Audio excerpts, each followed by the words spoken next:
கொண்டிருக்கின்றோம்.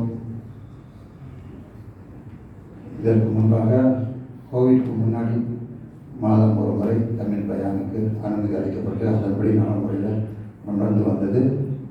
இப்பொழுது மீண்டும் நமது இந்த நிகழ்ச்சியை செய்வதற்காக வேண்டி நிர்வாகத்தில் அனுமதி அளித்திருக்கின்றார்கள். அந்த அடிப்படையில் இன்ஷா அல்லாஹ் அல்லாஹ்வுடைய கிருபையினால் நம்ம எல்லோருடைய பெரிய ரசூலுல்லாஹி ஸல்லல்லாஹு அலைஹி வஸல்லம் வரக்கத்தினால இந்த மஜ்லிஸை மீண்டும் தூங்குவதற்கு நமக்கு ஒரு பெரிய அன்பளிப்பாக அல்லாஹ் தஆலா நமக்கு கொடுத்திருக்கின்றான். அதன்படி நமக்கெல்லாம் இந்த மஜ்லிஸில் பயான் செய்வதற்காக வேண்டி மரியாதைக்குரிய காயல்பட்டினம் மாஸ்கருர் ரஹ்மான் இஸ்லாமிக் இன்டர்நேஷனல் காலேஜ், அதாவது அரபிக் காலேஜ், பெண்களுக்காக வேண்டியான அரபிக் காலேஜுடைய நிறுவனர் அந்த மதரசாவில் அவர்களுடைய அந்த மதரசாவுடைய ஹசரத் அவர்கள் வந்திருக்கின்றார்கள். நமக்காக வேண்டி பயணம் செய்வதற்காக வேண்டி இன்று நாம் அழைத்திருக்கின்றோம். அவருக்கு எவ்வளோ ஜதுவல் நிறைய, அவர்களுக்கு ரொம்ப வேலை அதிகம் இருந்தும் நம்முடைய அழைப்பின் பேரில் அவர்கள் வந்திருக்கின்றார்கள். இன்ஷா அல்லாஹ் கடைசி வரை நல்ல முறையில் நாம் பயன் கேட்டு அதன்படி அமல் செய்வதற்கு அல்லாஹ் அவர்கள் புரிவானாக என்று கேட்டுக்கொண்டு தாய்மார்கள் தயவு செய்து கடைசி அமைதியாக இருந்து பயனை கேட்குமாறு பணிவான்போடு கேட்டுக்கொள்கின்றேன். கண்ணியத்திற்குரிய ஹசரத் அவர்கள் இன்ஷா அல்லாஹ் பயங்களை ஏற்றவர்கள். அஸ்ஸலாமு அலைக்கும் வரஹ்மத்துல்லாஹ்.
السلام عليكم ورحمة الله وبركاته. حمدا لمن خلق الإنسان وعلمه البيان، والصلاة والسلام على رسول الله وعلى آله حزب الله وصحابه جند الله، وبعد. وقد قال الله تعالى في القرآن العظيم والفرقان المجيد: أعوذ بالله من الشيطان الرجيم، بسم الله الرحمن الرحيم، إن الدين عند الله الإسلام. من المؤمنين رجال صدقوا ما عاهدوا الله عليه، ومنهم من قضى نحبه ومنهم من ينتظر وما بدلوا تبديلا. சங்கைக்குரிய உலமாக்களே, மரியாதைக்குரிய இந்த சூரா காஃபியினுடைய நிர்வாகிகளே, கண்ணியத்திற்குரிய பெரியோர்களே, அருமை தாய்மார்களே, சகோதர சகோதரிகளே, எல்லாம் வல்ல அல்லாஹ்வின் பேரருளும் நபிகள் நாயகம் ஸல்லல்லாஹு அலைஹி வஸல்லம் அவர்களது நல்லாசியும் நம் அத்தனை பேர் மீதும் நிலவுமாக. அல்லாஹ்வும் அவரது ரசூலும் எந்தெந்த காரியங்களை எடுத்து நடக்க வேண்டும் என்று நமக்கு கட்டளையிட்டுள்ளார்களோ அவை அனைத்தையும் எடுத்து நடக்கவும், எவைகளை தவிர்த்து நடக்க வேண்டும் என்று உத்தரவு பிறப்பித்துள்ளார்களோ அவை அனைத்தையும் தவிர்த்து நடக்கவும் ஆரம்பமாக எனக்கும் உங்களுக்கும் நான் வசியத்து செய்து கொள்கிறேன். அல்லாஹ் தௌஃபீக் செய்வானாக. ஆமீன். இந்த மார்க்கம் என்பது ஒரு அற்புதமானது, அழகானது, ஆச்சரியமானது, எல்லா நிலைகளிலும்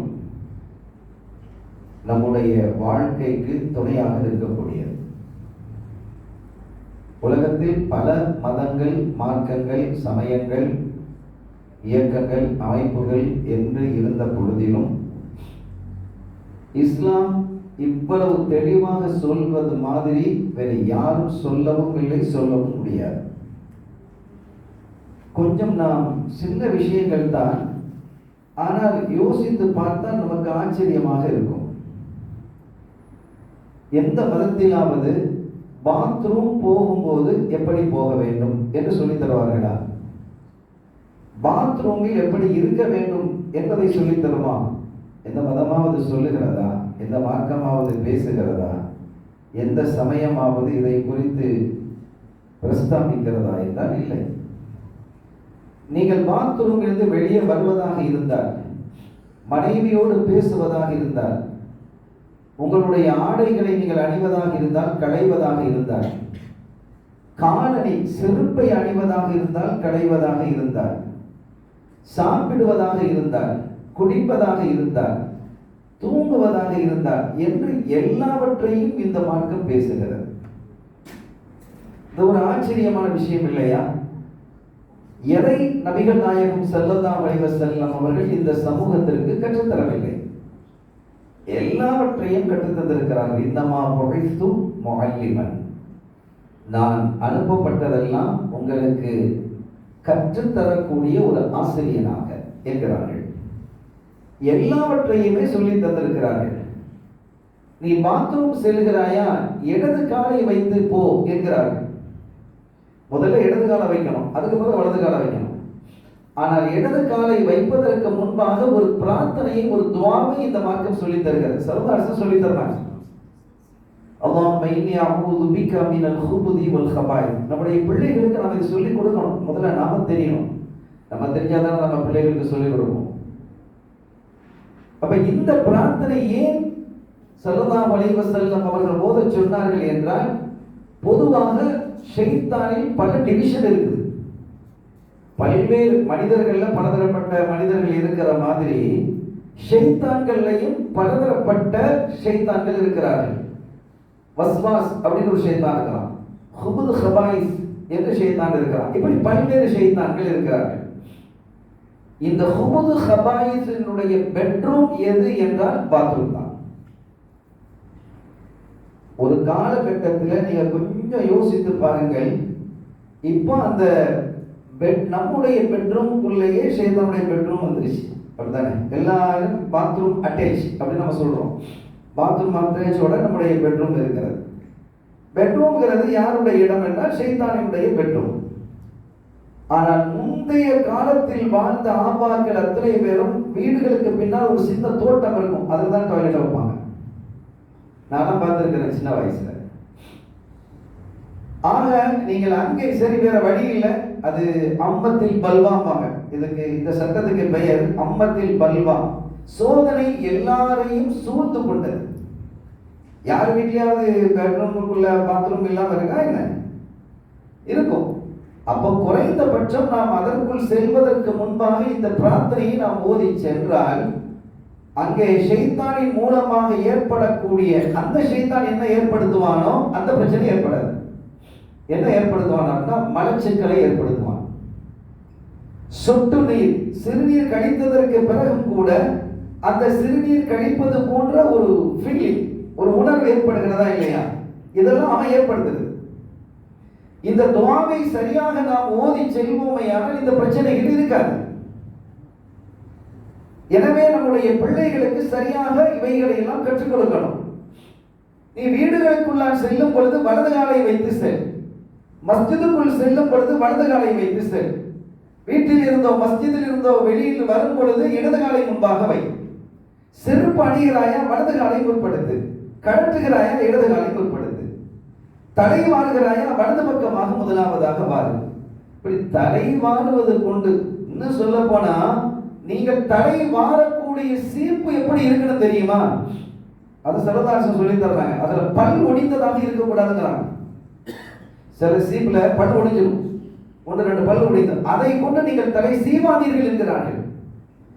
ஏன் சீவாதீர்கள் என்று சொன்னார்கள் என்றால், அப்படி நாம் தலை சீவுவதனால் ஏற்படக்கூடிய விளைவு ஒரு நோயை ஏற்படுத்தும். இன்னைக்கு மருத்துவர்கிட்ட நீங்க கேட்டு பாருங்க, அது என்ன மாதிரி விளைவை ஏற்படுத்துறது. இன்னைக்கு அவங்க சொல்லுவாங்க, ஆனா அன்னைக்கே ஸல்லல்லாஹு அலைஹி வஸல்லம் அவர்கள் சொல்லி வைத்தார்கள். இப்படி எல்லாவற்றையும் நமக்கு சொல்லி தந்த மார்க்கம் இந்த அற்புதமான மார்க்கம். நீ சாப்பிடுவதாக இருந்தால் ஒரு சபை, அது அந்த சபையிலே ஒரு விருந்து வைக்கப்படுகிறது. அந்த விருந்திலே பக்கத்துல, சரதாசம் பக்கத்துல ஒரு சிறுவர் இருக்கிறார். அந்த சிறுவர் என்ன செய்கிறார் என்றால், அந்த கையை அங்கமிங்கமாக அப்படியே அலைக்கழிக்கிறார். கையை அங்க எடுக்கிறது, இங்கே இது எடுக்கிறது, அங்கே இது எடுக்கிறது, இப்படி செய்கிறார். இதை பார்த்த நம் இதயவேந்தர் காத்தமுர் ரசூல் முஹம்மதுர் ரசூலுல்லாஹி ஸல்லல்லாஹு அலைஹி வஸல்லம் அவர்கள் சொன்னார்கள், அந்த புள்ளையை பார்த்து, குல் பிஸ்மில்லா, முதல்ல பிஸ்மில்லா சொல்லு. அடுத்தது குல் பியமீனிக், வலது கையால் சாப்பிடு. அடுத்தவர் சொன்னார்கள், குல் மா எலிக், ஒரு தட்டையோ இலையோ இருந்தால் நடுவில் இருந்து சாப்பிடாதே, அந்த பக்கம் இருந்து சாப்பிடாதே, உனக்கு அடுத்திருக்கக்கூடிய பகுதியிலிருந்து சாப்பிட்டு அந்த உணவை உன் பக்கமாக நகர்த்தி கொண்டே வா. எப்படி சாப்பிட வேண்டும் என்று நமக்கு கற்று தந்திருக்கிறாங்க. நடுப்பகுதியில் எடுக்காதே, ஏனெனில் அதுதான் தன்சிலுர் ரஹ்மா, தன்சிலுல் பரக்கா, பரக்கத்து நடுப்பகுதியில இறங்குகிறது, அது கடைசி வரைக்கும் இறங்கிட்டு இருக்கணும் என்று இவ்வளவு அழகாக இந்த மார்க்கத்தை நமக்கு கற்றுத் தந்தவர்கள் வல்லலம் கண்மணி முஹம்மது ரசூலுல்லாஹி ஸல்லல்லாஹு அலைஹி வஸல்லம் அவர்கள். அருமையானவர்களே, நாம் செருப்பு அணிவதாக இருந்தால் வலது காலம் முதல்ல போடணும், இடது காலை இரண்டாவதாக போடணும். கழட்டும் பொழுது இடது காலை கழட்டணும், முதலாவதாக இடது காலை கட்டணும், இரண்டாவதாக வலது காலை கழட்ட வேண்டும் என்று செருப்பு அணிவதிலும் கூட ஒரு தர்பியத், ஒரு ஒழுங்குமுறையை இந்த மார்க்கம் சொல்லி தந்திருக்கிறது என்றால் இதையும் தாண்டி செய்திகள் இருக்கிறது. நான் அதெல்லாம் உள்ள போகல. ஒரு கணவன் மனைவியினுடைய இல்லற வாழ்க்கை எப்படி இருக்க வேண்டும், அந்த நேரத்தில் நீ என்ன பிரார்த்தனை ஓத வேண்டும் என்பதையும் சிலதாசம் சொல்லி தர்றாங்க. நிறைய பேர் அந்த பிரார்த்தனை எல்லாம் ஓதுறது இல்லை, அதனால பிள்ளைகள் தருதலைகளாக போயிடுது. நல்ல பிள்ளைகளாக இருக்கலாம், ஆனால் அதை ஓதி அதன் மூலமாக குழந்தை தாயினுடைய வயிற்றிலே தரித்திருக்குமே, ஆனால் ஒருபோதும் ஷைத்தானினுடைய தீண்டுதலுக்கு தூண்டுதலுக்கு அந்த குழந்தை ஆளாகாது. எவ்வளவு பெரிய விஷயம். அப்ப இதெல்லாம் ஒரு பெரிய பாதுகாப்பை கண்மணி ஸல்லல்லாஹு அலைஹி வஸல்லம் அவர்கள் இந்த உம்மாவிற்கு, இந்த சமூகத்திற்கு அவங்க கற்று தந்திருக்கிறார். என்னுடைய சமூகம் எந்த வகையிலும் சிதைந்து போய்விடக் கூடாது, சங்கடத்தில் ஆழ்ந்து விடக் கூடாது என்பதில் கண்ணும் கருத்துமாக பேணுதலாக இருந்தவர்கள் தான் வல்லலம் கண்மணி நாயகம் முஹம்மது ரசூலுல்லாஹி ஸல்லல்லாஹு அலைஹி வஸல்லம் அவர்கள். எனவே நமக்கு கிடைத்த ஒரு மார்க்கம் என்பது அற்புதமானது. கடும் சூடாக குடிக்காதீர்கள், சூடா குடிங்க. ஒரு பானத்தறிக்கை குடிக்கிறீங்க, டீயோ காஃபியோ குடிங்க, சூடா இருக்கணும். சூடு இல்லை சொரணை இல்லைன்னு சொல்லிட்டு இருப்போம். சூடு இல்லைன்னா அது டீ காஃபி இல்லை. ஆனா கடும் சூடாக குடிக்காதீர்கள். லா பரக்கத்த ஃபில் ஹார், கடும் சூட்டிலே பரக்கத்து இல்லை என்கிறார்கள் ஸல்லல்லாஹு அலைஹி வஸல்லம். கடும் சூடாக இருந்தால், இப்ப அது விஞ்ஞான ரீதியிலே இந்த பல் மருத்துவர்கள் பல செய்திகளை சொல்றாங்க. என்ன செய்திகளை சொல்கிறார்கள் என்றால், அந்த பல்லினுடைய எனாமல்ஸ் அவைகள் எல்லாம் கடும் சூட்டினால் பாதிக்கப்பட்டு அவருடைய பற்கள் ஒரு குறிப்பிட்ட காலத்தில் ஆடத் துவங்கிவிடும், விழ ஆரம்பிச்சிடும். எனவே சூடை மார்க்கம் என்ற சூடா சாப்பிடுறதையோ சூடா ஒரு பானத்தை குடிப்பதையோ என்ன செய்யல, தடை செய்யல. ஆனால் அதே சமயத்தில் கடும் சூடாக நீங்கள் உட்கொள்ளாதீர்கள், குடிக்காதீர்கள் என்று கண்மணி ஸல்லல்லாஹு அலைஹி வஸல்லம் அவர்கள் நமக்கு போதித்திருக்கிறார்கள். வலது கையால் சாப்பிடுறது, இன்னைக்கு இளைஞர்களுடைய நிலைமைகளை நம்ம பார்க்கிறோம். ஸ்டைலா இடது கையில நம்ம ஊர்ல எல்லாம் பார்க்கிறோம், நம்ம தமிழகத்தில் பார்க்கிறோம். நம்ம பிள்ளைகள் யாரும் சாப்பிடக்கூடாது, நம்ம பிள்ளைகள், முஸ்லிம் பிள்ளைகள், மூமினான பிள்ளைகள் இடது கையால் என்ன செய்யறாங்க, நின்றுகிட்டு குடிக்கிறத பார்க்கிறோம். சரி, உட்கார்ந்து குடிக்க முடியாத ஒரு இடமாக இருந்தால் சரி நின்று குடிக்கிறோம்.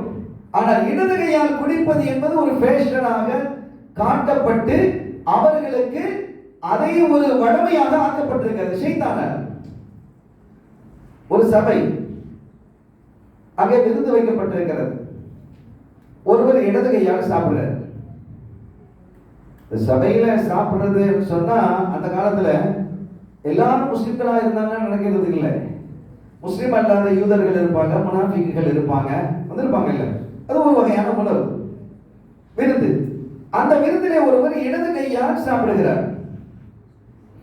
ஸல்லல்லாஹு அலைஹி வஸல்லம் அந்த மனிதரை பார்த்து குல்பியமீனி, எல்லாருக்கும் வழிகாட்டி தானே ஸல்லல்லாஹு அலைஹி வஸல்லம், முஸ்லிம்களுக்கு மட்டுமா?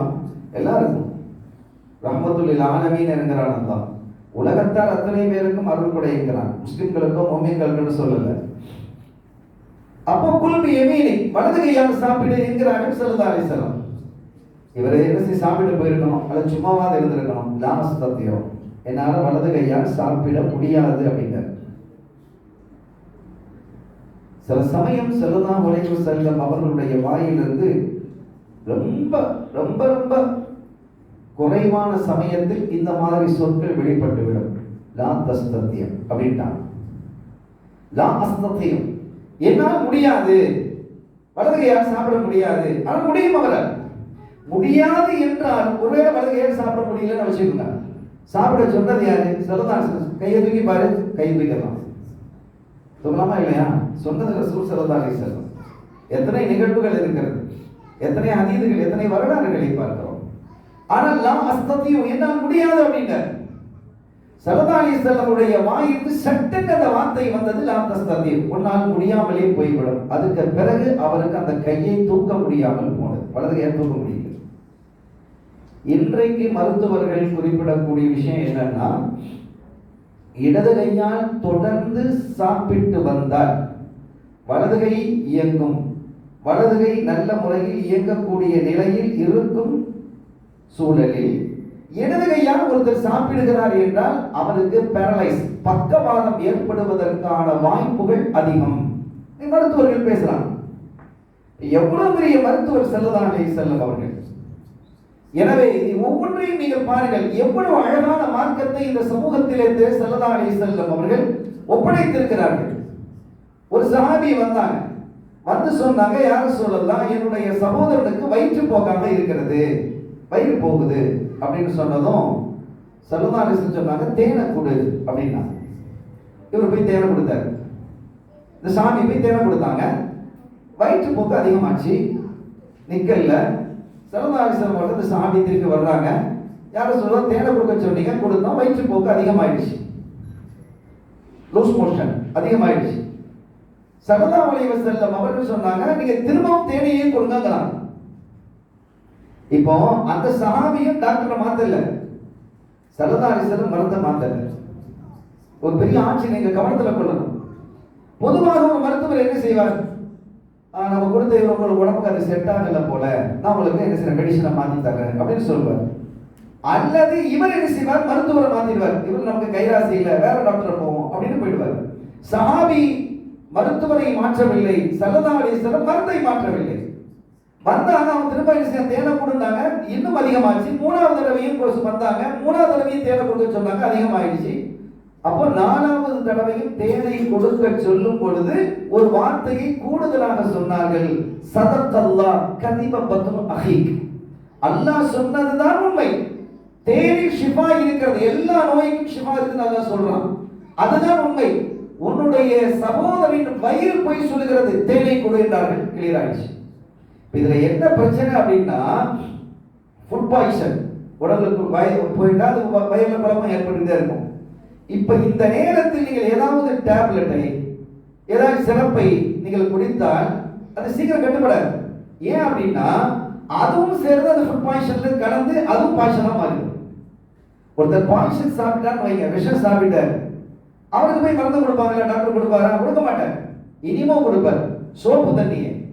அதன் மூலமாக சோப்பு தண்ணியை கொடுத்து அந்த வயிற்றில் இருக்கக்கூடிய எல்லாவற்றையும் வெளியாக்கியதற்கு பிறகு, அந்த பாய்ச்சல் எல்லாத்தையும் வெளியாக்கியதற்கு பிறகு மருந்து கொடுப்பார். இந்த இரண்டையும் செய்யக்கூடிய தன்மை தேனுக்கு இருக்கிறது.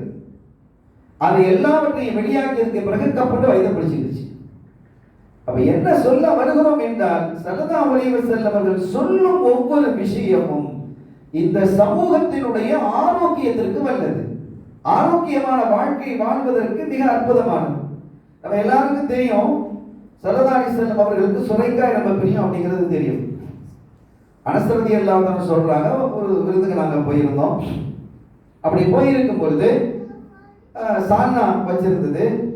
அதில் ஸல்லல்லாஹு அலைஹி வஸல்லம் அகப்பையை விட்டு சுரைக்காவுடைய பீஸ்களை எடுத்து பார்த்து வச்சாங்க. நம்ம சுரைக்காய் எடுத்து வைக்க மாட்டோம், நம்ம தான் எடுத்து வைப்போம், அது வேற.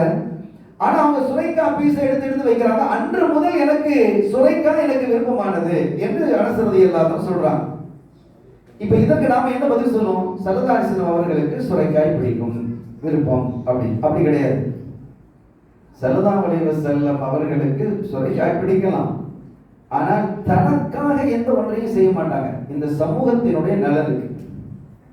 இன்றைய ஆய்வாளர்கள் குறிப்பிடும் பொழுது சுரைக்காய் என்பது கொலஸ்ட்ராலை கட்டுப்படுத்தக்கூடிய ஒரு காய்கறி. இறைச்சிங்கிறது அதுல கொலஸ்ட்ரால் இருக்கிறது, கொழுப்பு சத்து இருக்கிறது. அதை கட்டுப்படுத்தக்கூடிய தன்மை எதில் இருக்கிறது என்றால் சுரைக்காயில் இருக்கிறது.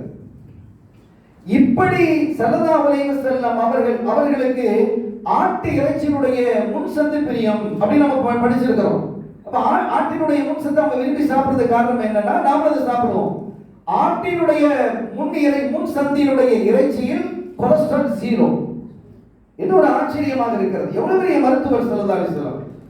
இந்த சமூகத்தினுடைய ஆரோக்கிய வாழ்வுக்கு என்ன அற்புதமான வழிவகைகளை கண்மணி நாயகம் ஸல்லல்லாஹு அலைஹி வஸல்லம் அவர்கள் செய்து தந்திருக்கிறார்கள். இது ஒரு முன்னுரை, தொடக்கம். இந்த தீனை நம்மிடத்திலே கொண்டு வந்து சேர்த்தவர்கள் யார்?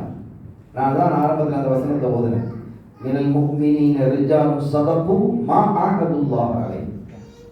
அல்லாஹ்விடத்திலே மூமின்களில் இருந்து சில ரிஜால்கள், ஆட்கள் இருக்கிறார்கள். அவர்கள் அல்லாஹ்விடத்திலே சில ஒப்பந்தத்தை செய்திருக்கிறார்கள். அந்த செய்ததோடு மாத்திரம் அல்லாமல் ஒமின்ஹும் மன் கதா நஹபஹு, அவர்கள் ஒவ்வொருவரும் என்ன செய்திருக்கிறார்கள் என்றால், அந்த ஒப்பந்தத்தை நிறைவேற்றுவதில் முழு முயற்சியை செய்து வெற்றி கண்டிருக்கிறார்கள். அவங்க அதை அடைஞ்சிட்டாங்க. அவங்க என்ன நோக்கத்துக்காக அவர்கள் அனுப்பப்பட்டார்களோ அந்த நோக்கத்தை அடைந்து கொண்டார்கள். ஒமின்ஹும் என்பது இன்னும் சிலர் அந்த நோக்கத்தை அடைவதற்கு எதிர்பார்த்து கொண்டிருக்கிறார்கள். இந்த ஆயத்திற்கு வாலியமாக பெருமக்கள் என்ன செய்யறாங்க? விளக்கங்களை எழுதலாம். சஹாபிகள் தங்களுடைய உயிரை இந்த தீனுக்காக, அல்லாஹ் ரசூலுக்காக கொடுப்பதில் அவ்வளவு ஆசையாக இருந்தாங்க. இந்த ஆயத்துக்கு கீழே பல செய்திகளை போட்டு வர்றாங்க. நான் 1-2 செய்திகளை மட்டும் சொல்றேன். உஹது யுத்தத்தில் முஸ்லிம்களுக்கு பின்னடைவு ஏற்பட்டு ஸல்லல்லாஹு அலைஹி வஸல்லம் அவர்கள் ஒரு இடத்துல இருக்கிறாங்க. முஸ்லிம்கள் அப்படி அங்கமா பிரிந்து போயிட்டாங்க. ஒரு இடத்துல இருக்கிறாங்க. உஹது மலையினுடைய ஒரு பகுதியில உட்கார்ந்து இருக்கிறாங்க. அவங்களோட சில சஹாபிகள் இருக்கிறாங்க. அப்ப அந்த இடத்துல தல்ஹத் இப்னு உபைதுல்லாஹ் ரலியல்லாஹு அன்ஹு இருக்கிறாங்க. நீண்ட செய்தி, நான் அதனுடைய மற்ற செய்திகளை விட்டு இந்த தல்ஹத் இப்னு உபைதுல்லாஹ் ரலியல்லாஹு அன்ஹு அந்த செய்தியை மட்டும் சொல்கிறேன். இப்ப ஸல்லல்லாஹு அலைஹி வஸல்லம் அவர்களை நோக்கி அம்பு வருகிறது. எதிரிகள் பார்த்துட்டாங்க, ரசூல் ஸல்லல்லாஹு அலைஹி வஸல்லம் இருக்கிறது பார்த்துட்டு அம்பு எய்யும் பொழுது ஸல்லல்லாஹு அலைஹி வஸல்லம் அவர்கள் மீது அம்பு பட்டுவிடக் கூடாது என்பதற்காக தன்னுடைய கையை அப்படி கொடுக்குறாங்க. கொஞ்சம் யோசிங்க. கேடயம் இல்லை, கையை கொடுக்குறாங்க. கையை தொலைச்சிருச்சு, தூக்கி கீழே போடுறாங்க. அடுத்து இந்த பக்கமாக ஒரு அம்பு வருகிறது, இந்த கையை கொடுக்குறாங்க. இப்படி மாறி வருகிறது. எந்த அம்பும் கண்மணி ஸல்லல்லாஹு அலைஹி வஸல்லம் அவர்கள் மீது பட்டு விடாமல் அப்படியே என்ன செய்யறாங்க? கையை வச்சு தடுத்துக்கிட்டே இருக்கிறாங்க. கை சல்லடையாக ஆகிவிட்டது. அதற்கு பிறகு அவர்களுடைய உடலிலும் பல காயங்கள் ஏற்பட்டது. ஒரு கட்டத்தில் வலி தாங்க முடியாமல் அஸ்ஸி அப்படின்னா அப்படிங்கிறாங்க. அதுக்கு பிறகு எதிரிகள் ஓடிட்டாங்க. வேற சஹாபிகள் வர்றதை பார்த்த உடனே எதிரிகள் ஓடிட்டாங்க. ரத்த சகதியாக இருக்கிறாங்க. தல்ஹா ரலியல்லாஹு அன்ஹு. கொஞ்சம் யோசிக்கிறோம். ஸல்லல்லாஹு அலைஹி வஸல்லம் அவர்களை பாதுகாப்பதற்காக எவ்வளவு பெரிய தியாகத்தை இந்த பெருமக்கள் செய்திருக்கிறார்கள். கையெல்லாம் அப்படியே சூகையாயிடுச்சு. சரதாசன் சொல்றாங்க, நீங்க அசி ஆன்னு சொல்லியிருக்க கூடாது, பிஸ்மில்லான்னு சொல்லியிருக்கணும். நீங்க சொல்லி இருந்தால் உங்களை மாணவர்கள் அப்படி மானத்தின் அளவில் உயர்த்தி இப்படி இருப்பார்கள், கண்ணியப்படுத்தி இருப்பார்கள் என்று சொன்னாங்க. சிறந்த பக்கம் இருக்கட்டும். அடுத்தவங்க சொன்னாங்க, யாராவது அஷ்ஷஹீதுல் ஹை, உயிரோடு இருக்கக்கூடிய ஒரு ஷஹீதை நீங்கள் பார்க்க வேண்டும் என்றால் இந்த தலாவை நீங்க பார்த்துக்கங்க. உயிரோடு இருக்கக்கூடிய ஒரு ஷஹீத், ஷஹீதுன்னு வர்ணித்தவர் தானே ஷஹீதுன்னு சொல்றது. ஆனா இங்க என்ன சொல்றாங்க, உயிரோடு இருக்கக்கூடிய ஒரு ஷஹீத், இந்த பூமியிலே உயிரோடு நடந்து செல்லக்கூடிய ஒரு ஷஹீதை நீங்கள் பார்க்க வேண்டுமா, ஃபல்யன்துர் இலா தல்ஹா, தல்ஹாவை நீங்க பாருங்க. எவ்வளவு பெரிய ஆச்சரியமான விஷயம். அதே உஹது யுத்தத்துல ஸல்லல்லாஹு அலைஹி வஸல்லம் அவர்களை கொல்வதற்காக இப்னு கமியா அவர்கள் ஏற்கனவே சத்தியம் செய்திருந்தார். இப்னு கமியா சாதாரண ஆள் அல்ல, அவர் ரொம்ப வலிமையான ஆளு, மிக கடுமையான ஆளு, ரொம்ப சக்தியான ஆளு, போர் திறமை மிக்கவர். அவன் குதிரையில வர்றான். ஸல்லல்லாஹு அலைஹி வஸல்லம் அவர்கள் பற்கள் உடைந்து ரத்தம் சிந்தி பலகீனமாக இருக்கிறார்கள்.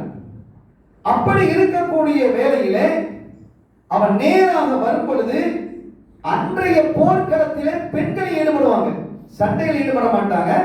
மாறாக பெண்கள் காயப்பட்டவர்களுக்கு மருந்து வைப்பாங்க, அதே மாதிரி உணவுகள் சமைத்து கொடுப்பாங்க, ஆயுதங்களை செதுக்கி கொடுப்பார்கள், அம்புகளை. இவைகள் எல்லாம் ஒழுங்குபட்டி செய்யக்கூடிய பொறுப்பிலே யார் இருந்திருக்கிறார், சஹாபியத்து பெண்கள் இருந்திருக்கிறார்கள். சையதத்துனா ஃபாத்திமா ரலியல்லாஹு அன்ஹா இருந்தாங்க. அது இதுல வருது. ஸல்லல்லாஹு அலைஹி வஸல்லம் அவருடைய கன்னத்திலிருந்து ரத்தம் வடியும் பொழுது அந்த ஈச்ச மரத்தினுடைய பாய் இருக்குல்ல, ஓலையுடைய பாய், அதை எரித்து அந்த சாம்பலை ஸல்லல்லாஹு அலைஹி வஸல்லம் அவருடைய கன்னத்திலே ஃபாத்திமா நாயகி தடவினார். அது மருந்து. இப்படி மருத்துவத்திற்காக என்ன வருவாங்க. இந்த நிலையிலே உம்மு உமாரா ரலியல்லாஹு தஆலா யுத்தத்தில் கலந்துக்கிறாங்க. கலந்து கொண்டு இந்த காரியத்துக்கு செய்ய வந்தா, இப்போ இப்னு கமியா குதிரை வேகமாக வர்றான். ஸல்லல்லாஹு அலைஹி வஸல்லம் அவர்களை கொல்வது, கீழே கடந்த ஒரு வாளை எடுத்துக்கொண்டு அவனோட போரிடுறாங்க. யாரு, உம்மு உமாரா ரலியல்லாஹு தஆலா. ஒரு ஆச்சரியம் இல்லையா, ஒரு பொம்பளை ஸல்லல்லாஹு அலைஹி வஸல்லம் அவர்களுக்கு பாதுகாப்பை தர வேண்டும் என்பதற்காக அவர்களுக்கு முன்னால் நின்று போரிடுகிறார். அப்படி போரிடும் பொழுது எதிரில் தரப்பில் இருக்கக்கூடியவன் 100 பேருக்கு சமமான வீரன் என்று அறியப்பட்டவன் இப்னு கமியா. இரண்டாவது, அவன் குதிரையில் இருக்கிறான். குதிரையிலிருந்து கீழே வெட்டுறது லேசு, கீழே மேல வெட்டுறது கஷ்டம், அப்படிதானே? அவன் கீழே ஈஸியா வெட்டிட்டு போயிடலாம், இவன் மேல நீட்டிட்டு கிடக்கணும். இப்படி பல சாதகம் அவனுக்கு இருந்தது. அப்பவும் சண்டை போட்டாங்க. ஒரு அடி அடிச்சா உம்மு உமாரா ரலியல்லாஹு தஆலா அவர்களுடைய வாள் ஒடிந்து சிதறி போனது. அவன் அடித்த அடியில அவனுடைய வாள் அவனுடைய தோல் புஜத்தில் இறங்கி தோல் தொங்கி ரத்தம் பீரிட்டு பாயுது. யோசிக்கிறோம், இந்த தீன் நம்ம கையில எப்படி வந்து கிடைச்சிருக்குது அப்படிங்கிறது. சும்மா வந்து ஒண்ணு கிடைக்கல. அந்த சஹாபிகள் தங்களுக்கு அடுத்த சந்ததிகள் இடத்துல எப்படி கொண்டு வந்து இந்த தீனை தந்தாங்க. எவ்வளவு ஆச்சரியமான விஷயம். அப்படி கொட்டது. இவனுக்கு பயம் வந்துருச்சு, வெட்கம் வந்தது. யாருக்கு, இப்னு கமியா ஒரு சிறந்த வீரன். அவன் பார்த்தான், இல்ல யாராவது என்ன பாக்குறாங்களா, அட போயும் போய் ஒரு பொம்பளையோட சண்டை போறியடா அப்படின்னு கேவலமா பேசிடுவாங்கன்னு பார்த்தா அவன் திருப்பி ஓடிட்டான். உம்மு உமாரா ரலியல்லாஹு தஆலா அப்படியே கீழே விழுந்த ரத்தம் அப்படியே கொட்டுது. ஸல்லல்லாஹு காலடியில கிடக்குறாங்க. அவன் கண்மணி நாயகத்தினுடைய கண்கள் இருந்து கண்ணீர் வடியுது. இப்ப சொல்றாங்க பாருங்க, சலீமி உம்மு உமாரா, உங்களுக்கு என்ன வேணும் கேளுங்க அப்படிங்கிறான். இந்த கட்டம் வந்து ரொம்ப ரொம்ப முக்கியத்துவம் வாய்ந்த ஒரு நேரம். இந்த மாதிரி சில சஹாபிகளுக்கு மட்டுமே ஸல்லல்லாஹு கேட்டிருக்கிறாங்க. இந்த இடமும் உண்டு. என்ன கேட்டாலும் கிடைக்கும் இல்லையா, என்ன கேட்டாலும் கிடைக்கும். அப்படிப்பட்ட ஒரு நிலையிலே சலீமி உம்மு உமாரா, உங்களுக்கு என்ன வேணும் கேளுங்கிறாங்க. குறைந்தபட்சம் என்ன கேட்டிருக்கணும், எனக்கு வேதனை தாங்க முடியல நாயகமே, இந்த வேதனை நீங்களும் கேட்டுக்கலாமா இல்லையா? அப்ப அவங்க எச்சில உங்களுக்கு தான் தடவைனா சரியாயிடும், அல்லது துவா செஞ்சா சரியாயிடும். ஆனா அவங்க அதை கேட்க இல்லை. யார சொல்லலாம், நானும் என் கணவரும் என்னுடைய பிள்ளைகளும் ருஃபகாஉக ஃபில் ஜன்னா, சொர்க்கலோகத்திலே உங்களை சுத்தி நாங்க இருக்கோம், உங்ககிட்ட நாங்க இருக்கோம். இதெல்லாம் எவ்வளவு பெரிய பாக்கியம் நமக்கு தெரியுமா? இதை நம்ம பிள்ளைகளுக்கு கற்றுக் கொடுக்கணும். ஸல்லல்லாஹு அலைஹி வஸல்லம் அருகாமை என்பது ஒரு சாதாரணமான விஷயம் அல்ல, லேசா கிடைக்கக்கூடியது ஒன்றும் அல்ல. அது நானும் என்னுடைய கணவனும் என்னுடைய பிள்ளைகளும் உங்களுடைய காலடியிலே உங்களுடைய தோழர்களாக சூழலோகத்திலே நாங்கள் இருக்கிறோம், உங்களுக்கு பக்கத்திலே நாங்கள் இருக்கிறோம் அப்படின்னா உடனே கையை வைத்த ஸல்லல்லாஹு அலைஹி வஸல்லம் அல்லாஹ் வஜஅல்ஹு ரஃபகாஇ ஃபில் ஜன்னah, இறைவா இவர்களை என்னுடைய நண்பர்களாக எனக்கு அருகிலே சொர்க்கலோகத்திலே ஆக்கி வைப்பாங்க. சப்ஜெக்ட் முடிஞ்சு போச்சு. அப்ப அவங்க அங்கதான் இருக்க போறாங்க. எவ்வளவு பெரிய ஆச்சரியமான விஷயம். அவர்களுடைய மகனார் ஹபீப் இப்னு ஸைத் ரலியல்லாஹு தஆலா, புள்ள மேல எவ்வளவு பாசம் இருக்கும் ஒரு தாய்க்கு. ஸல்லல்லாஹு அலைஹி வஸல்லம் அவர்களுடைய வாழ்வின் இறுதி பகுதி, வாழ்வினுடைய இறுதி பகுதி, முசைலிமா என்ற ஒரு கிட்டத்தட்ட ஒரு அரசன் மாதிரி வாழ்ந்தவன் யமாமாவிலிருந்து 10,000 பேரோடு மதீனாவுக்கு வரலாம். 10,000 பேருக்கு ஒரு பெரிய தொகை இல்லை அன்றைய காலத்துல. வந்து இஸ்லாத்தை ஏற்றுக்கணும். மதீனாவை பரபரப்பாச்சு 10,000 பேரோடு. ஆனா அவனுக்கு பின்னால ஒரு சதி திட்டம் இருக்கு. இஸ்லாம் வேகமாக வளர்ந்து வருகிறதுங்கிறத பார்த்துட்டான். ஸல்லல்லாஹு அலைஹி வஸல்லம் காலத்திலேயே மக்கா உள்ள போயிடுச்சு, தாயிஃபுக்குள்ள போயிடுச்சு, சிரியாவை தொட்டு கொண்டு இருக்கிறது. எனவே இவன் பார்த்தான் ஒரு திட்டத்தோட உள்ள வந்தான். 10,000 பேர் அவனுடைய உறவுகள், அவனுடைய படை வீரர்கள் எல்லாத்தையும் அழைச்சிட்டு வந்தான். தன்னுடைய அந்த பந்தாவை காட்டுறதுக்கு காட்டிட்டு போயிட்டு அங்கிருந்து ஒரு கடிதம் எழுதுறான். ஸல்லல்லாஹு அலைஹி வஸல்லம் அவர்களுக்கு ஒரு கடிதம் எழுதுறான். என்ன கடிதம் எழுதுறான் தெரியுமா? நீங்க கிராமங்களுக்கு நபியாக இருங்க, நானும் நபிதான், அல்லாஹ் என்னையும் நபியாக ஆக்கியுள்ளான். எனவே இந்த பூமியை நாம் பங்கு போட்டுக் கொள்வோம். கிராமங்களுக்கெல்லாம் நீங்க நபி, சிட்டி பட்டணங்களுக்கெல்லாம் நான் நபி. பட்டணத்தை அவரை வச்சுக்கிடுவானா, கிராமங்களை எல்லாம் சரதாசன் கொள்ளணும். அப்ப சரதாசன் பதில் இருந்தாங்க, நீ ஒரு பையன், நீ தௌபா செய்யலைன்னா நான் உன்னோட போரிட வேண்டியது இருக்கும் அப்படிங்கிறலாம் சொன்னாங்க. இது நீண்ட வரல, அவன் அதை ஏற்றுக்கிடல. ஒரு கட்டத்தில் ஸல்லல்லாஹு அலைஹி வஸல்லம் ஹபீப் இப்னு ஸைத், இந்த உம்மாரா ரலியல்லாஹு தஆலாவுடைய மகனார், அவங்களும் தன்னுடைய தூதராக அனுப்புறாங்க. அங்கே ஹபீப் இப்னு ஸைத் வந்திருக்கிறார் என்ற தகவல் அவனுக்கு சொல்லப்படுகிறது. அப்படி சொல்லப்பட்ட பொழுது அவன் நாளைக்கு என்ன செய்யலாம், மக்கள் மன்றை கூட்டுங்க, எல்லா மக்கள் மன்றையெல்லாம் வரட்டும், நான் யாருங்கிறத காட்டுறேன் அப்படின்னு சொல்லிட்டு எல்லாரும் கூடி இருக்கிறாங்க. அவனுடைய தளபதிகள், வீரர்கள், பொதுமக்களும் கூட கூடி இருக்கக்கூடிய ஒரு மைதானத்தில் அவனுக்கு பெரிய குர்சி நாற்காலி போடப்பட்டு கம்பீரமா உட்கார்ந்து இருக்கிறான். ஹபீப் இப்னு ஸைத் ரலியல்லாஹு அன்ஹு அவரை பார்த்து கேட்கிறான், அத்தஷ்ஹது அன்ன முஹம்மதன் ரசூலுல்லாஹ், நீ முஹம்மது ஸல்லல்லாஹு அலைஹி வஸல்லம் அவர்கள் அல்லாஹ்வினுடைய ரசூல், தூதர் என்று நீ சாட்சி சொல்கிறாயா? நாம் அஷ்ஹது அன்ன முஹம்மதன் ரசூலுல்லாஹ், ஆமாம் நான் சாட்சி சொல்கிறேன், முஹம்மது ஸல்லல்லாஹு அலைஹி வஸல்லம் அல்லாஹ்வுடைய திருத்தூதர். அடுத்த கேள்வி, அத்தஷ்ஹது அன்னி ரசூலுல்லாஹ், நானும் அல்லாஹ்வுடைய ரசூல் சாட்சி சொல்கிறாயா என்று கேட்டதும் நான் சொல்ல மாட்டேன் அப்படின்னு சொல்லியிருக்கலாம், நீ ரசூல் இல்லைன்னு சொல்லியிருக்கலாம். ஆனா அவங்களுடைய வார்த்தை எப்படி, இன்ன ஃபீ உதுனை யஸ்மமா, உன் வார்த்தை காதுக்குள்ளே நுழைவது இல்லை. இன்ன ஃபீ உதுனை யஸ்மமா, உன் வார்த்தை என் காதுக்குள்ளே நுழைவதில்லை. இது என்னன்னா அரபு கட்டத்தில் இந்த வார்த்தை இருக்கு, இந்த வாக்கியம் ஒரு கடுமையான வாக்கியம் இது. யார் ஒன்றை ஏற்க சொல்கிறாரோ அதை மறுப்பவர் இதற்கு மேல் மறுப்பு என்பது இல்லை. ஏற்க முடியாது என்று சொல்வதை விட, நான் சொல்ல முடியாது என்று சொல்வதை விட, இன்னபி உதலைய சமமா, இது இலக்கியம். அரபுகளிடத்தில் இது கட்டும் கோபத்தை தரும். இன்னபி உதலைய சமமா, என்னுடைய காதுகளிலே அது நுழைவதில்லை உன்னுடைய வார்த்தைகள் என்று சொன்னது அவனுக்கு கோபம் வந்தது. எல்லாரும் பொறுமையா இருந்தான். வந்திருக்கிறது ஒரு தூதர், அம்பாசிடர். திரும்ப அவன் கேள்வியை கேட்கலாம், அதே பதில் சொல்றாங்க. கோபம் வந்த உடனே ஜல்லாத், அவன் ஏற்கனவே நிறுத்தி வச்சிருக்கிறான், அவனுக்கு சைகையிட்டான். அவன் நேரா வந்து ஹபீப் இப்னு ஸைத் ரலியல்லாஹு தன்னுடைய இந்த ஒரு விரலை கட் பண்றான். கொஞ்சம் யோசிச்சு பாருங்க நீங்க, இந்த தீனை நம்மிடத்தில் சேர்த்த அந்த சஹாபிகள் செய்த அந்த தியாகம், ஒமன் கதா நஹ்பஹு, அவன் எவ்வளவு ஆச்சரியமாக அல்லாஹ் சொல்றான். அவர்கள் தங்களுடைய நோக்கத்தை அடைந்து கொண்டார்கள், இன்னும் சிலர் அடைந்து கொள்வதை எதிர்பார்த்துக் கொண்டிருக்கிறார்கள். அப்போ இந்த திருப்பி அவன் கேட்கிறான், முஹம்மது ஸல்லல்லாஹு அலைஹி வஸல்லம் ரசூலா, ஆமா ரசூல், நான் ரசூலா, இன்னபி உதலைய சமமா, அடுத்த விரல், அடுத்த விரல், அடுத்த விரல், அடுத்த விரல், 10 விரலையும் வெட்டி முடிச்சான். 10 விரல் கீழே கிடந்து துடிக்குது. அதுக்கு ஒரு கால் விரல்களை வெட்டினான், ஒன்று ஒன்றாக வெட்டினான். ஒரு தூதர் அப்படி செய்ய முடியுமா? எந்த காலத்திலையும் செய்ய முடியாது. நாடு கடத்தலாம், நீ நாட்டை விட்டு வெளியேறும் சொல்லலாம். ஒவ்வொரு விரலாக வெட்டினான். ஆனால் அதற்கு பிறகு இந்த கையை வெட்டினான், அதுக்கு பிறகு இது, அதுக்கு பிறகு இது, இப்படி துண்டு துண்டு துண்டா வெட்டி சித்திரவதை செய்தான்.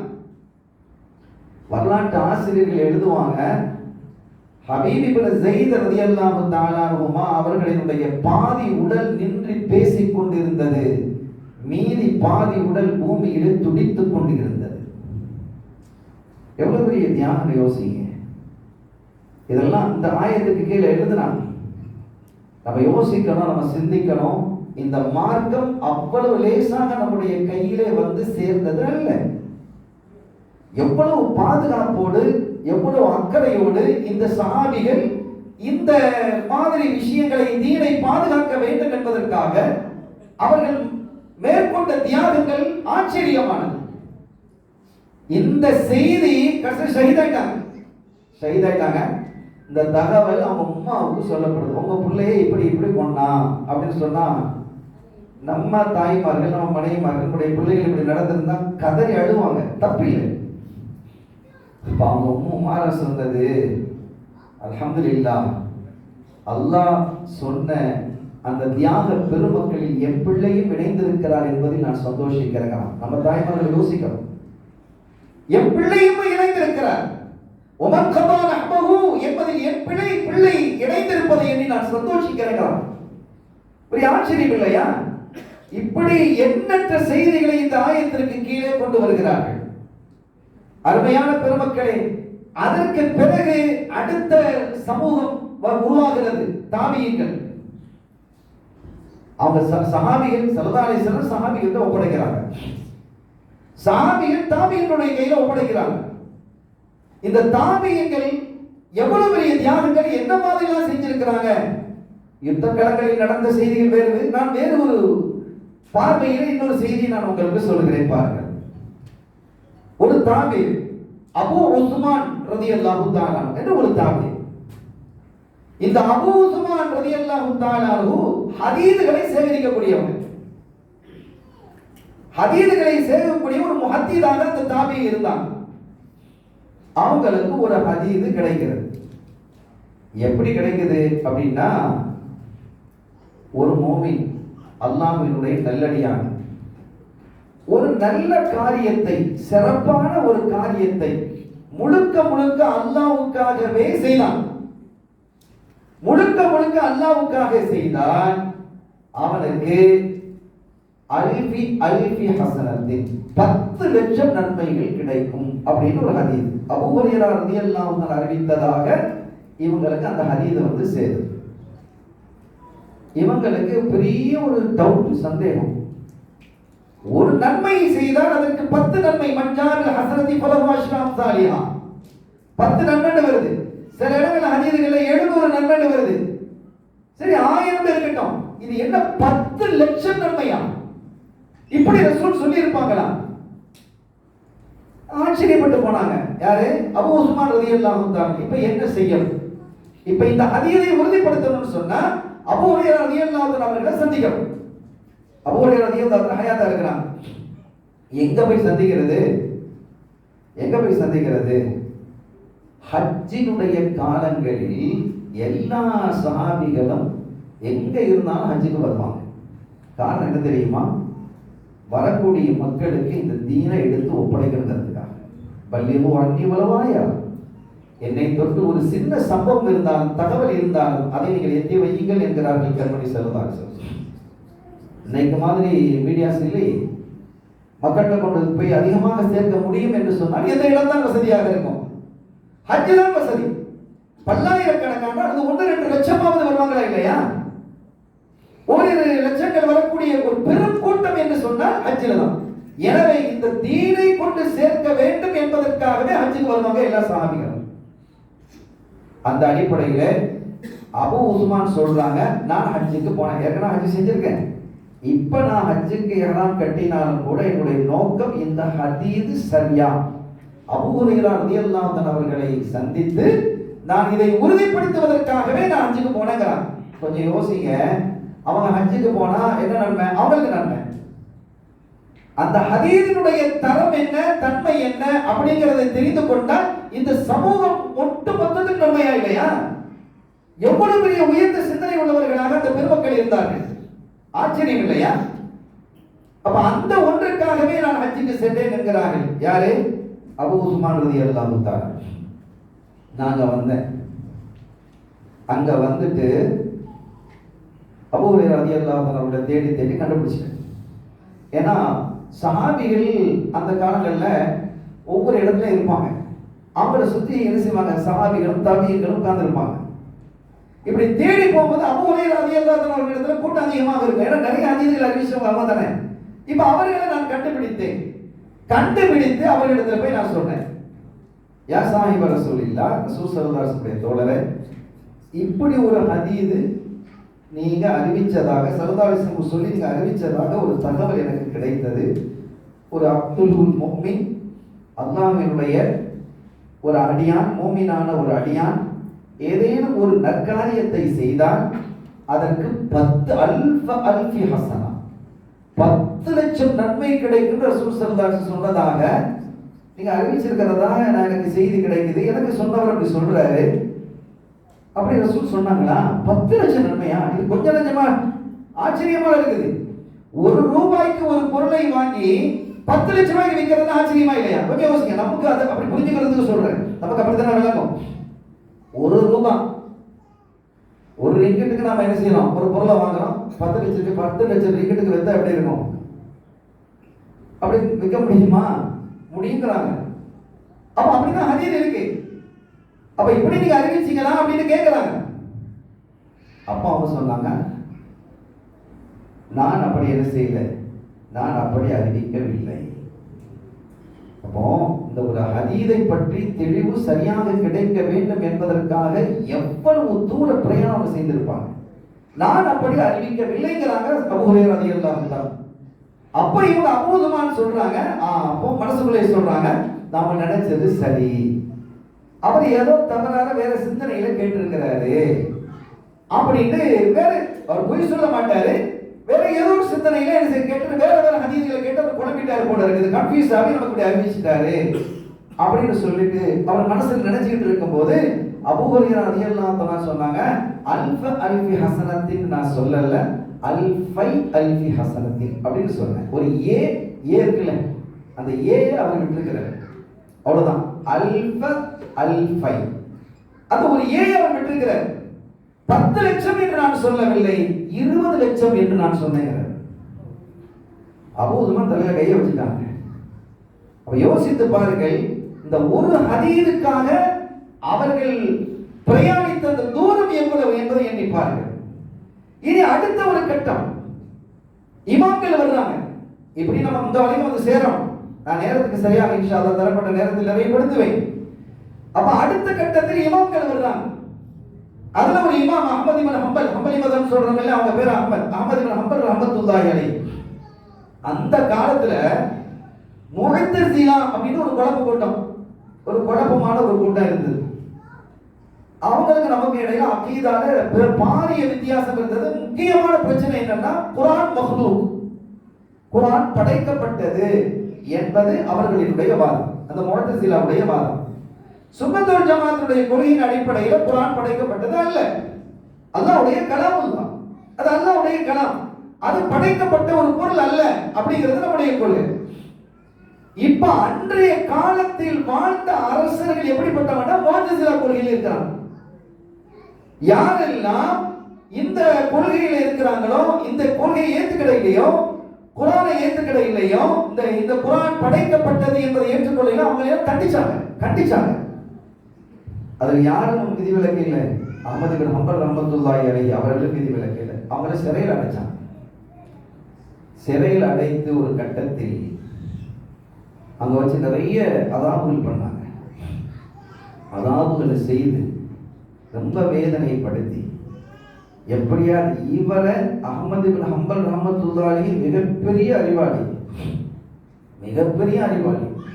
மிகப்பெரிய சூஃபி, மிகவும் பேணுதல் மிக்க ஒரு அற்புதமான மனிதர். இமாம் ஷாஃபி ரஹ்மத்துல்லாஹியுடைய மாணவர், இமாம் புகாரி ரஹ்மத்துல்லாஹி அலைஹியுடைய உஸ்தாத். இப்ப என்ன நடக்குது அப்படின்னா, ஒரு கட்டத்துல இவர் தண்டனை மக்கள் மத்தியிலே வைத்து இழிவுபடுத்தி தண்டனை கொடுத்தால் அந்த இழிவை தாங்க முடியாமல் இவர் இந்த கொள்கையை ஏற்றுக்கிட்டான். இந்த நாட்டில் பல்லாயிரக்கணக்கான அல்ல பல லட்சக்கணக்கான மக்கள் அதை ஏற்றுக்கிறாங்க. ஏன்னா 50 மக்கள் அப்படி பின்பற்றுறாங்க. அவ்வளவு பெரிய உயர்வு. ஒரு கட்டத்தில் அதே மாதிரி மக்கள் மன்றிலே அவர்களை கொண்டு வந்து மேலாட இல்லாமல் சாட்டையால் அடிக்கப்படுது. அப்பவும் அவங்க என்ன செய்யல, அசைஞ்சு கொடுக்க இல்லை. இது நீண்ட வரலாறு. ஒரு கட்டத்தில் சரி இவர் கொள்ளுங்க அப்படின்னு உத்தரவு கொடுத்துட்டு கடைசி ஆசை ஏதாவது இருக்குதா அப்படின்னு அவர்கிட்ட கேட்டுட்டு அவரை கத்தல் பண்ணிருங்க அப்படின்னு அரசு உத்தரவு வந்துருச்சு. அப்ப அவங்ககிட்ட கேட்கப்படுகிறது, உங்களுக்கு ஏதாவது கடைசி ஆசை இருக்குதா, உங்களை கத்தல் பண்றதுக்கு உத்தரவு வந்துருச்சு, ஏதாவது ஆசை இருந்தா சொல்லுங்க, நிறைவேற்ற முடிஞ்சா நிறைவேற்றுவோம் அப்படின்னு அந்த ஜெல்லார், அந்த தண்டனை கொடுக்கக்கூடியவன் சொல்றான். அப்ப அந்த கீழே மக்கள்லாம் குழுமி நிக்கிறாங்க, பல்லாயிரக்கணக்கான மக்கள் இருக்கிறாங்க. அப்ப அவங்க சொல்றாங்க, அதோ நிக்கிறாரு ஒரு மனிதரை காட்டி, அந்த மனிதரோட நான் பேசணும், அந்த மனிதரோடு நான் பேசணும். கூட்டு வரப்படும். என்ன பேசுறாங்கன்னு பாருங்க. உங்களுக்கு அதிகாரிகளுடைய துணை இருக்கும், உங்களை அப்படி இருக்கும் இப்படி இருக்கும், உங்களுக்கு வசதி இருக்குது, அதெல்லாம் ஒண்ணும் இல்லை. நீங்க இமாம் ஷாஃபியினுடைய மாணவர் தானே? ஆமா. நான் உங்களை பல தடவை நான் என்ன செஞ்சிருக்கிறேன், இமாம் ஷாஃபி ரஹ்மத்துல்லாஹி அலைஹி அவர்களுடைய கிளாஸ்ல பாடத்துல உங்களை நான் பார்த்திருக்கிறேன். எனக்கு இமாம் ஷாஃபி ரஹ்மத்துல்லாஹி அலைஹி அவர்கள் நடத்திய பாடத்தில், ஹதீஸில் அவங்க நடத்திய அந்த ஃபிக்ஹில் ஒரு சந்தேகம் இருக்கிறது. அந்த கால் மோஜா சாக்ஸ் போடுறோம்ல, சாக்ஸ் போட்டுக்கிட்டு சில பேர் இந்த தடவுறாங்கல்ல, மஸ்ஹுல் ஹுஃபைன், அதுல வந்து கை தடவு, அந்த மாதிரி ஒரு ஹுக்கும சம்பந்தமாக ஒரு ஃபிக்ஹ்ல இப்படித்தானே இமாம் ஷாஃபி சொன்னாங்க அப்படின்னு கேட்கிறாங்க. இந்த மாதிரி சொன்னாங்களா, இந்த மாதிரி சொன்னாங்களா? ஆனா எனக்கு இந்த மாதிரி சொன்னதாக ஞாபகம் இருக்கிறது, இப்பதான் நினைக்கிறேன், ஆனால் ஒரு டவுட் இருக்கு. நீங்கள் அதுல இருந்தீங்களா, உங்களுக்கு அது ஞாபகம் இருக்குதான்னு கேட்கிறாங்க. ஆமா, எனக்கு ஞாபகம் இருக்கிறது, இப்படித்தான் சொன்னார்கள். அல்ஹம்துலில்லாஹ், நீண்ட காலம் எனக்கு இந்த சந்தேகம் இருந்தது, நானும் அதை எழுதி வைத்திருக்கிறேன். இந்த சமூகத்திற்கு நான் தவறான ஒரு வழிகாட்டுதல் செய்துவிடக் கூடாது என்பதற்காக, நான் உறுதிப்படுத்துவதற்காக. அல்ஹம்துலில்லாஹ், இப்போது என்னுடைய உயிர் போனால் பரவாயில்லைன்னு சொன்னான். கொஞ்சம் யோசிங்க, இந்த சமுதாயத்தின் மீது இமாம்களுக்கு இருந்த அக்கறை, இமாம்களுடைய நிலைகள் எப்படி பார்க்கப்படுகிறது இந்த சமூகத்திலே, இளைஞர் சமூகத்தில் எவ்வளவு வேதனைக்குரியதாக இருக்கிறது. புகாரி இல்லையா, அது 205 ஹதீஸ் லைவ். இமாம் புகாரி யார்? இமாம் புகாரி யார்? இமாம் மருசி ரஹ்மத்துல்லாஹி அலைஹி ஒரு பெரிய முஹத்திஸ். அவங்க ஹரம் ஷரீஃப்ல உட்கார்ந்து முஅத்தாவை, இமாம் மாலிக் ரஹ்மத்துல்லாஹி அவங்களுடைய முஅத்தாவை ஓதி கொடுத்துட்டு இருப்பாங்க. அவங்களோட கனவுல ஸல்லல்லாஹு அலைஹி வஸல்லம் அவர்கள் வந்து சொன்னாங்க, மருசி எவ்வளவு காலத்துக்கு முஅத்தாவை ஓதி கொடுப்பீங்க, ஏன் கிதாபை ஓதி கொடுக்க கூடாதான்னு கேட்கிறாங்க. ஸல்லல்லாஹு அலைஹி வஸல்லம், கண்மணி நாயகத்தை கனவிலே பார்க்கும் பாக்கியத்தை எல்லாம் நமக்கு தருவாங்க. அருமையானவர்களே, அவங்க கேட்கிறாங்க, ஏன் கிதாபை நீ ஓதி கொடுக்க கூடாதா? இமாம் மருசி திகைச்சு போயிட்டாங்க. நாயகமே, உங்களுக்கு ஸ்பெஷலா ஒரு கிதாப் இருக்கிறது. ஆமா, அது என்ன? முஹம்மது இப்னு இஸ்மாயில் புகாரியுடைய கிதாப், என் கிதாப்ங்கறாங்க. ஸல்லல்லாஹு அலைஹி வஸல்லம் அவர்கள் புகாரியை என்னுடைய கிதாப் என்கிறார்கள். இந்த சமூகம் என்ன சொல்லிக் கொண்டிருக்கிறது? அது பிள்ளை, இது பேர் தூக்கி வீசணும். இது ஒரு ஆச்சரியமாக இருக்கிறது. எதை நோக்கி இந்த சமுதாயத்தை, இளைய சமுதாயத்தை பயணிக்க செய்திருக்கிறார்கள் சில தலைவர்கள், இந்த பெயரில் இருக்கக்கூடியவர்கள். நான் அந்த விமர்சனத்துக்கு செல்லவில்லை. ஆனால் அவர்கள் ஆற்றிய பங்களிப்பு என்பது, இந்த தீனுக்காக ஆற்றிய பங்களிப்பு என்பது எவ்வளவு உயர்வானது என்பதை சுட்டுவதற்காக நான் இதை சொல்லுகிறேன். அருமையான பெருமக்களே, அடுத்த நிலைக்கு நாம் வந்து தபல தாபியங்கள் இப்படி வருது, அவுலியாக்கள். இன்னைக்கு இந்த நாட்டிலும் சரி, நம்முடைய தாயகமாக இருக்கக்கூடிய இந்தியாவிலும் சரி, தீன் எப்படி வந்து சேர்ந்தது, இந்த மார்க்கம் எப்படி வந்து சேர்ந்தது? இந்த பெருமக்களால் அல்லவா வந்து சேர்ந்தது. அந்த வகையிலே அல்லாஹ்வினுடைய பெரும் கருணை நம் மீது இருப்பதின் காரணத்தினால் இந்த தீன் நம்முடைய கைகளிலே வந்து சேர்ந்திருக்கிறது. இனிமேல் நாம் நம்முடைய அடுத்த சந்ததிக்கு இந்த தீன சரியான முறையில் ஒப்படைக்கிறோமா இல்லையா? ஆனால் இந்த சமூகம் எப்படி போயிருக்கிறது? வலைத்தளங்களில் மார்க்கத்தை தேடிக்கொண்டிருக்கிறது. மார்க்கத்தை எதிர்த்து தேடுறாங்க, வலைத்தளங்களில் தேடுகிறார்கள். எவ்வளவு பெரிய கஷ்டமா இருக்கு. பெயர்கள் நல்ல பெயரை வைக்கணுமா? நெட்ல போய் பாருங்க, வலைத்தளங்கள்ல பாருங்க. உலமாக்கள் இன்னைக்கு எல்லாமே தர்ஜமா வந்துருச்சு அப்படிங்கிற அடிப்படையில் கொண்டு சென்று வலைத்தளங்களிலேயே தங்களின் இந்த இளைய சமுதாயத்தை கொண்டு வந்து இணைத்து, அந்த சமுதாயம் ஒரு கட்டத்தில் தீனை விட்டு வெளியே சென்று அது வேறு எங்கோ தொடர்புகளை ஏற்படுத்தி இஸ்லாத்திற்கு அப்பாற்பட்ட பெண்களோடோ அல்லது பெண்கள் ஆண்களோடோ தொடர்புகளை ஏற்படுத்தி வேறு விதமான ஆபத்தான நிலைக்கு வந்து சேர்ந்திருக்கிறதா இல்லையா? இன்னைக்கு எத்தனை பிள்ளைகளை நம்ம பார்க்கிறோம், எத்தனை பிள்ளைகளை நாம் இழந்திருக்கிறோம், எத்தனை சமுதாயத்தில் அந்த பெற்றோர்கள் கண்ணீர் வடித்துக் கொண்டிருக்கிறார்கள், எத்தனை பெற்றோர் கண்ணீர் வடித்துக் கொண்டிருக்கிறார்கள். ஆக இந்த செய்திகளை நான் சொல்ல வந்ததனுடைய நோக்கம் என்னவென்றால், இந்த தீன் ஒண்ணு லேசா கொண்டு வந்து நம்முடைய கையில சேர்க்கப்படல. இன்னைக்கு புகாரில ஒரு கிதாப் இருக்குது, அல்லது நம்ம கம்ப்யூட்டர்ல போட்டோம்னு சொன்னா டக்கு நம்ம ஒரு ஹதீஸ் எடுக்க முடிகிறது. ஆனா அவங்க 18 வருஷமாக 18 வருடங்கள் அதை கோர்வை செய்வதற்காக நாடு நாடாக தேசம் தேசமாக அவர்கள் பிரயாணித்தார்களே, என்ன பார்க்கிறோம்? எவ்வளவு பெரிய ஆச்சரியமான விஷயங்கள், எவ்வளவு கடின விஷயங்கள்.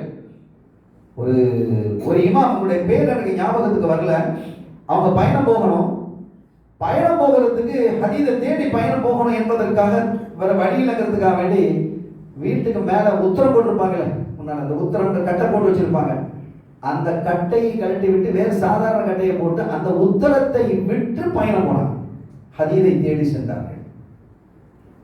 இப்படியெல்லாம் வந்த இந்த மார்க்கம் இன்றைக்கு எல்லாரும் முஃப்தியாக இருக்கிறாங்க, எல்லாருமே தன் இஷ்டப்பிரகாரம் பத்துவாக்கள் கொடுக்கக்கூடியவர்களாக உருவாகி இருக்கிறார்கள். ஒரு விஷயத்துல நம்ம வெட்கப்படணும், கிறிஸ்தவர்களை நம்ம பாராட்டணும். அவங்களுக்குள்ள ஏதாவது ஒரு சட்டம் சம்பந்தமாக பேசினால், யாராவது பேசினா நீ என்ன ஆஸ்க் ஃபாதர்கிட்ட போய் கேளுன்னு சொல்லிடுவோம். இப்ப நம்ம அப்படி இல்லையே, எல்லாரும் தானே ஃபாதரா இருக்கிறோம், எல்லாரும் இருக்கிறோம், அவ்வளவு முஃப்தியா இருக்கிறோம். இப்படிப்பட்ட ஒரு சூழல், அந்த ஹதீஸினுடைய உசூல் என்ன, ஏன் இந்த ஹதீஸ் இப்படி வந்து சேர்ந்தது, இந்த ஹதீஸ் இப்படி இருக்கிறது, இந்த ஹதீஸ் இப்படி இருக்கிறது என்றெல்லாம் பார்க்கவில்லை. இந்த தன்மையும் அந்த பெருமக்களினுடைய தியாகமும் அவர்கள் ஆற்றிய பங்களிப்பும் மிக உன்னதமானது. இதை சரியாக புரிந்து கொண்டாலே நம்முடைய இளைஞர்கள் வழி தவற மாட்டாங்க.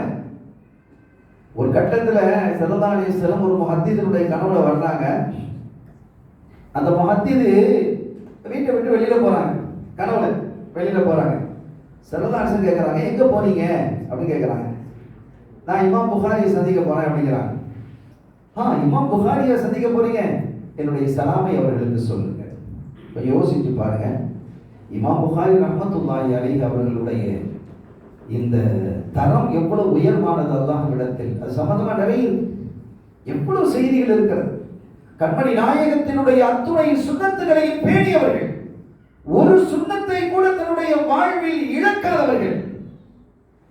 சரினா அபூ தாவூத் ரலியல்லாஹு தஆலா அவங்களுடைய வரலாறுல ஒரு முறை அவங்க ஒரு பிரயாணம் போறாங்க கப்பல்ல. அந்த கப்பல் நடுக்கடல்ல இருக்குது, ஒரு படகுல ஏறி போகணும். அப்படி படகுல ஏறி போகும்போது படகுல ஏறி மூவ் ஆயிடுச்சு அந்த படகு.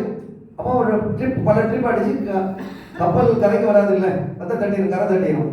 படகுல போய் அங்கே ஏறி இருக்கு, அதுல ஏறுவாங்க.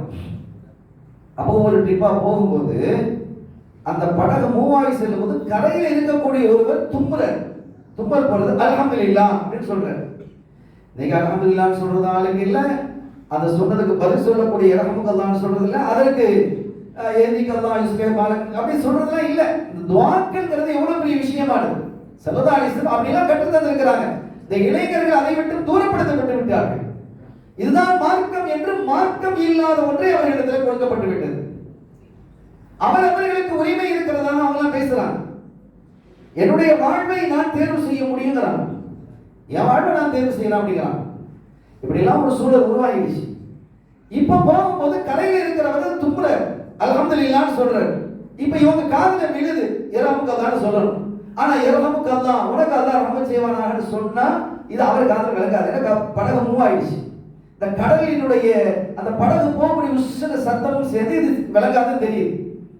ஒன்றும் சொல்லல.